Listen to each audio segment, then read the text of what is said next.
Hi everyone, Shelley Flett here, bringing you another video blog. Today I'd like to talk to you about the topic of empowerment and, as leaders, how you can set your team up to feel empowered to make decisions and changes on your behalf when you're either not there or when you're there and need to focus on other areas of the business. One of the first things that you need to do as a leader to empower your team is decide whether you actually want them to make decisions. And perhaps you only want them to make decisions on smaller things, or there's a different process that they need to go through for the level of decision-making authority. So decide what decisions you want them to make. Are they just the day-to-day operating of the business decisions, or would you like them to start making some bigger ones?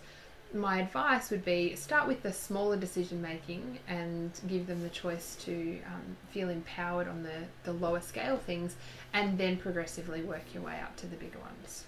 The intention of empowering your people is so that when you're out of the office or when you're out of the business, it performs the same or better as when you're there. It means that the business is not reliant on you and you're not a key man dependency. When you're setting your team up for empowerment or empowering your team to make decisions, you need to step out of their way. You need to give up trying to do things your way and realize that actually there's more than one way to perform a task or to get an outcome, and that your way of doing things is just one of those.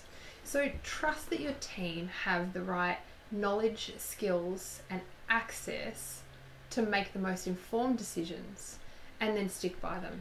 So if you've got staff that you're wanting to empower, but you know they don't have access to the right tools, or they don't have the right training or exposure and experience, then work on improving that before you empower them.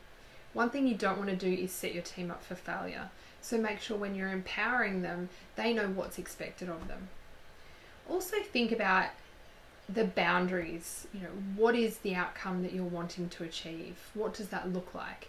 What involvement do you want along the way? Do you want to be kept informed with updates? How regularly do you want the updates? If you set these things in place before you actually give them the responsibility of making decisions, then you'll be less likely to be disappointed, and you'll be more likely to continue to empower your people in the future. There's more information and some other great tips in my written blog, and you'll find that in the link below. But I hope you enjoy. Thanks.